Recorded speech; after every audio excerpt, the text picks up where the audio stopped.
Rayan movie பார்த்துட்டு வெளியில வந்ததும் சார் ஒரு கொஸ்டின் கேட்டாங்க. இந்த படத்தை பத்தி நீங்க என்ன நினைக்கிறீங்க?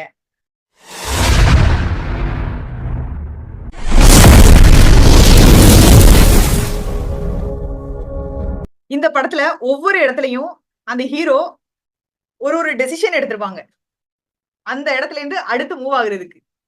அந்த மாதிரி நம்மளோட லைஃப்ல ஒவ்வொரு விஷயங்கள் அடுத்தடுத்த லெவலுக்கு போறதுக்கா இருக்கட்டும், நம்ம லைஃப்ல சக்சஸ் ஆகுறதுக்கா இருக்கட்டும், நம்ம பிசினஸ்லயா இருக்கட்டும், அட்லீஸ்ட் அந்த பாதை என்னது, நம்ம எங்கெல்லாம் ஸ்டக் ஆகி நிக்கிறோம், எந்த விஷயங்கள்லாம் நம்ம அடுத்த இடத்த தாண்டி போக முடியாம நிக்கிறோம் அப்படின்றத பத்தி நம்ம இந்த லைஃப் சக்சஸ் லெசன்ஸ்ல படிச்சுட்டு வர்றோம். ஒவ்வொரு விஷயத்தையும் பார்க்கும்போது ஒரு ஒரு சேலஞ்சஸ் வரும்போது ஒரு ஒரு ஏதோ ஒரு இடத்துல நம்ம பண்ற மிஸ்டேக் நடக்கும்போது அந்த இடத்துல நம்ம என்ன டிசிஷன் எடுக்கிறோம் அப்படின்றத பத்தி இன்னைக்கு லெசன்ஸ்ல நம்ம பார்ப்போம்.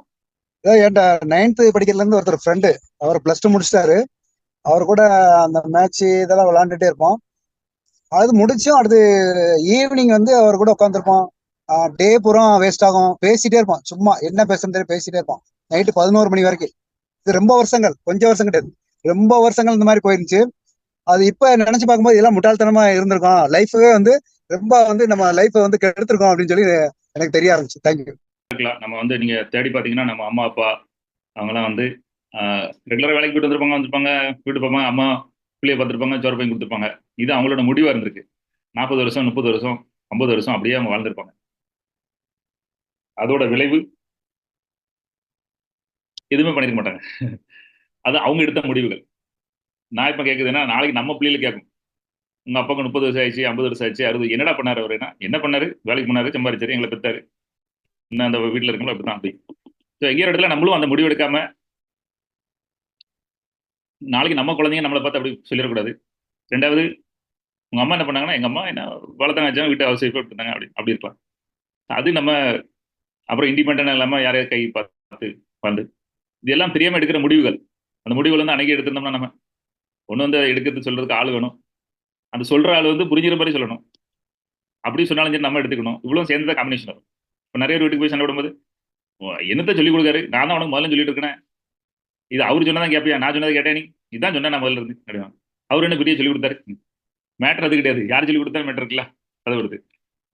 சமயம் நம்மளோட முடிவுகள் வந்து ரொம்ப கவனமா இருங்க. அது எங்க தப்பான டிசிஷன், தப்பான பார்ட்னர், தப்பான முடிவு, தப்பான ஃப்ரெண்ட்ஷிப், தப்பான தொழில், இந்த தொழில் இருந்திருக்க வேண்டாம் அப்படின்னு நான் நான் சொல்றது வந்துட்டு, நான் முதல்ல ஒரு 8 வருஷம் கம்பெனி வேலை பார்த்தேன். அந்த கம்பெனி வேலை பார்த்ததுக்கு அப்புறம் 5 வருஷத்துக்கு அப்புறம் 500 ரூபா கூட்டுவாங்க.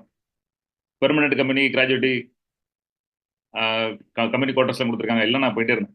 அப்புறம் ஒரு காலத்தில் என் ஃப்ரெண்ட்ஸ் எப்போ சொன்னா, நீ இருக்கிறது வந்து சிக் இண்டஸ்ட்ரி அப்படின்னா. சிக் இண்டஸ்ட்ரி அப்படின்னா நோய்வாய்ப்பட்ட இண்டஸ்ட்ரி, இதில் நீ என்னைக்குமே பெருசாக ஜெயிக்க முடியாது, சாதிக்க முடியாது, உன் வாழ்க்கை வீணா இருக்கு, என்ன சொல்ற அப்படின்னு. ஆமா, ரொம்ப சீக்கிரம் சொல்லிட்டடா, 8 வருஷம் போச்சுடா எனக்கு அப்படின்னு. அதுக்கப்புறம் நான் முடிவெடுத்து அதை விட்டு சேஞ்ச் பண்ணி அதுக்கப்புறம் இந்த விஷயம் நடந்துச்சு. அந்த 8 வருஷம் என் வாழ்க்கையை வேஸ்ட் பண்ணாம அந்த ஒரு 2 வருஷத்துல நான் புரிஞ்சிருந்தேன், வெளியே வந்திருந்தேன்னா என்னோட பெரிய ஒரு 5-6 வருஷம் எனக்கு சேவ் ஆயிருக்கும். அந்த மாதிரி எந்த முடிவுகள், என்ன பிசினஸ், என்ன மக்கள், என்ன பார்ட்னர்ஷிப், என்ன தப்பான ஆட்கள் கூட. நான் தாராவில இருக்கும்போது என்ன சுற்றி ஃப்ரெண்ட்ஸு நைட்டு ஃபுல்லாக இப்போ கார்த்திக் சொன்ன மாதிரி அந்த பாலத்தில் போய் கட்ட முடிச்சவரில் உட்காந்துக்கிட்டு ஊர் கதையை உலக கதை எல்லா கதையும் பேசிக்கிட்டு அதில் அவன் பெருசாக இவன் பெருசாக போச்சு, அதில் 2 3 அடி இவன் அவனை வெட்ட போனான், அவன் இவ்வளோ வெட்ட போனான், அப்படியே சுற்றிட்டு வாழ்க்கையை கெடுத்துக்கிட்டு நிறைய பேர் சொல்லுது. சார் நீங்க நம்ம ஸ்டூடெண்ட் என்ன சொல்லுங்க, கன்சல்டிங் வந்து பேசி போகும்போது அதுக்கப்புறம் 2 வருஷம் கழிச்சு கடத்தை ஏற்றி அதை ஏற்றி பிரச்சனை ஆகி நீங்க சொன்னீங்க, நமக்கு சொல்லலாம் ரொம்ப லேட்டாக தான் புரியுது அப்படின்னு. லேட்டாக புரியும் போது நிறைய நஷ்டம், பண நஷ்டம், மன நஷ்டம், காலம் எல்லாம் போயிருக்கும்.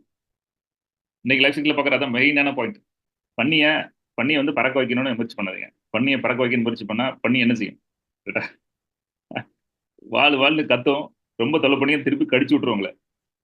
அந்த மாதிரி உங்க டீம்ல, குடும்பத்துல, ஃபேமிலியில, டீம் மெம்பர்ல, டவுன்லைன் அங்க எங்க எல்லா இடத்துலயுமே வந்து இந்த மாதிரி இருக்கும். நான் திரும்ப திரும்ப சொல்ல வரும்ல, அது மாதிரி இருக்கும். அதை பறக்க வைக்கலாம், ஓட வைக்கலாம், மிதக்க வைக்கலாம், பெரிய ஆளாக்கி காட்டலாம்னு இறங்குனீங்க, நீங்க தான் கஷ்டப்படுவீங்க. உங்களுக்கு தான் இருக்கு. உங்க வாழ்க்கையில பெரிய பிரச்சனை சந்திப்பீங்க. இந்த மாதிரி ஆட்களை நீங்க கண்டுபிடிக்க தெரியுதா, மாத்திருக்கீங்களா? தேவையில்லாம தலைவிட்டு 4-5 வருஷம் வேஸ்ட் ஆனதுக்கு அப்புறம் இந்த இதை போய் நான் பறக்க வச்சு ட்ரை பண்ணியிருக்கேன், நம்மளே பிடிச்சி கடிச்சு விட்டா இது அப்படின்னு ஃபீல் பண்ணிருக்கீங்களா? யாருக்கும் சொல்லி கொடுக்க கொடுக்க இது பண்ணியா இல்லாட்டி பறக்கிறதுக்கு ட்ரை பண்ணுமா, பறவையா, இது என்ன பண்ணலான்னு நீங்க அதெல்லாம் இந்த மாதிரி முடிவு எடுத்துலாம் நீங்க மூவ் பண்ணிருக்கீங்களா? எல்லாருக்கும் நிறைய அனுபவங்கள் இருக்குன்னு நினைக்கிறேன், வெளியே சொல்ல முடியாத சூழ்நிலை. பல வருஷத்துக்கு அப்புறம் தெரியும் நம்ம எங்க போய் மாட்டிட்டு என்னத்தை பண்ணிருக்கோம் பாவிஷா இதுக்கு முன்னாடி இவ்வளவு டைம் வேஸ்ட் பண்ணிருக்கோம். கடிச்ச கடி எனக்கு இன்னைக்குதான் தெரியுது அதோட வலியும் அந்த வேதனையும். இன்னைக்கு 20 மணி நேரம் காலையில 6 மணிக்கு எந்திரிச்சு நைட்டு 10 மணிக்கும் வீட்டுல ஒரு வார்த்தை கூட பேசுறது கூட டைம் கிடையாது. ஏன்னா அந்த கடனை அடைச்சு ஆகணும் எப்படியாவது. அதே மாதிரி டீம் அப்படிதான், நல்ல டீம் அப்படின்னு நினைச்சு அவங்க கூட 2.5 வருஷம் டிராவல் பண்ண விஷயம். இன்னைக்கு அந்த டீம் நமக்கு ஆகாது, அதனால வெளியில வர முடியல. ஓகே பரவாயில்ல, இப்ப நம்ம கஷ்டம் என்னவோ அதை பண்ணுவோம், நெட்வொர்க்கை 2வது பண்ணுவோம் அப்படின்னு பெரிய முடிவு எடுத்து ஸ்ட்ராங்கா முடிவு எடுக்கிறதுக்கு காரணம் எம்எம்சி தான். அந்த முடிவெடுக்கக்கூடிய திறனை கொடுத்தது. ஏன்னா இல்லைன்னா சார் மார்ச் பண்ண மாதிரிதான் தப்பான கூட்டத்தோடயே பல வருஷம் டிராவல் பண்ணது, தப்பான மக்கள் கூட விட்டது எல்லாமே ஞாபகம் வருது. பழசு இந்த லெசன் கேட்க கேட்க கேட்க 40 வருஷம் என்னெல்லாம் தப்பு பண்ணிருக்கோம்டா, இப்படி எல்லாம் முட்டாள வாழ்ந்துருக்கீங்க அப்படின்னு உள்ள ஒரு ஒரு அழுக வரக்கூடிய ஒரு ஃபீல் வருது. இவ்வளவு வாழ்க்கையை வேஸ்ட் பண்ணிட்டேன்டா மனுஷன் அப்படி அப்படின்னு. செல்வனந்து சொல்லணும் கைத்தட்டி விசில் அடிக்கலாம் நினைச்சேன், அது ரொம்ப தப்பா சொல்லிட்டு அமைதியாயிட்டேன்னா. ஏன்னா நீங்க உங்க வீட்டுல வெளியே எங்கெல்லாமோ பயங்கரமா பறக்கலாம் நம்பிக்கை என்னெல்லாம் பண்ணிருப்பீங்க. அப்புறம் தெரியும் இது இவ்வளவுதான், இது கழுகு இல்ல, இது குருவி, இதுக்கு மேல பறக்க முடியாது, இது தெரியாம நம்ம இதுக்கு முன்னாடி இவ்வளவு டைம் வேஸ்ட் பண்ணிட்டேன்னு சொல்லிட்டு எவ்வளவு செக்மெண்ட் இல்ல, நம்ம லைஃப் பார்ட்னர், நம்ம ஃபேமிலி, நம்ம ரிலேட்டிவ், நம்ம சொந்தக்காரங்க, நம்ம டீம் மெம்பர், நம்ம கம்பெனி எவ்வளவு பண்ணிருக்கலாம். இந்த லைஃப் சக்சஸ் இதுதான். இந்த விதையை உங்களுக்குள்ள விதைக்கி நீங்க எப்படி பண்ணணும் பாத்துக்காங்க.